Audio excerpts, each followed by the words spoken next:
I'm Mr. DAPs, and I'm here at the Knott's Berry Farm Calico Town Hall to see a little bit about the history of Knott's Berry Farm. So let's go take a look.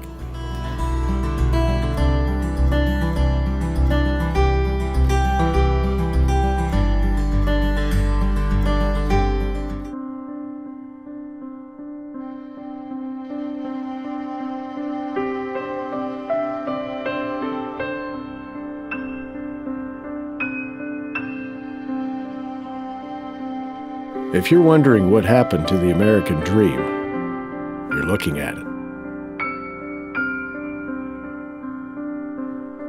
It was right here, almost 100 years ago, that Walter and Cordelia Knott started farming the very land you're standing on.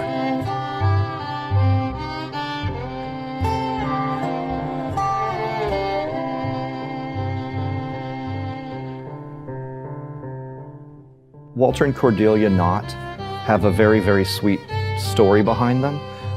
They were high school sweethearts who grew up in Pomona, California, and married right out of high school, started having children.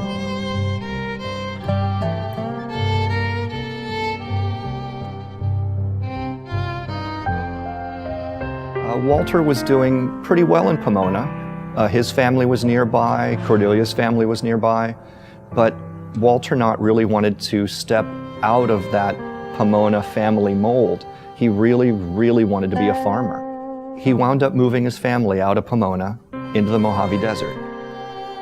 He wound up homesteading in an adobe house. When Cordelia first saw that adobe house, she cried. It was not the life that she wanted for herself or her family, but she stuck by Walter, and they roughed it out for a couple of years.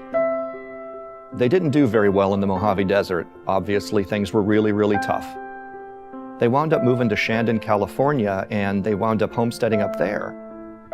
It didn't work out for them either. They made some money, but the land was not theirs. It was very important to Walter that he buy his own land. It was Walter Knott's cousin who said, "I'm in Buena Park growing berries. Why don't you come down to Buena Park and tend fields with me?" So Walter Knott came down to Buena Park with his little family in a Model T and wound up learning how to grow berries from his cousin.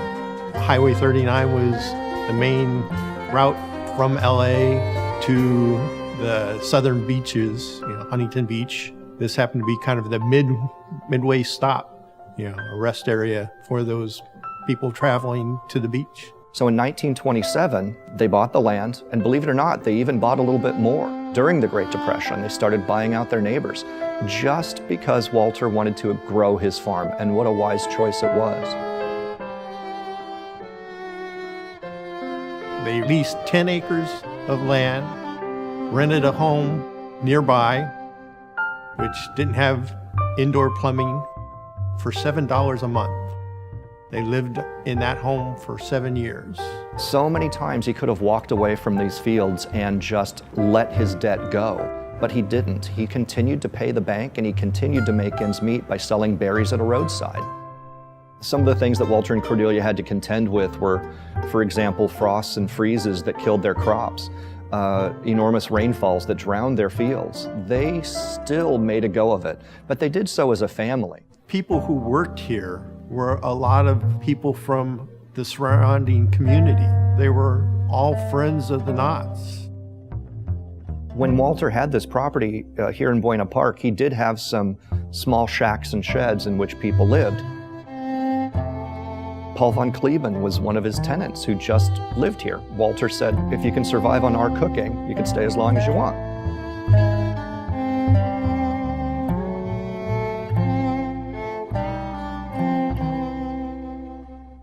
When the Knott kids were small even, there were other kids who helped pick berries, and it was a very community-oriented farm.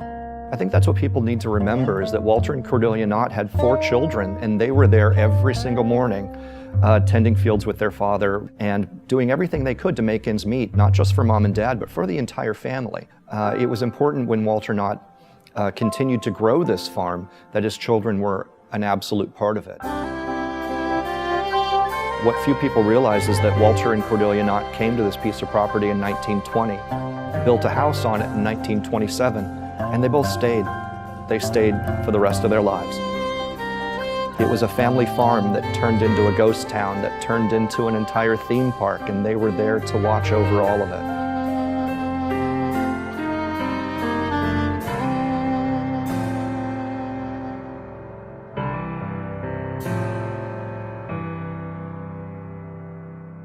Their names and legacy will live on.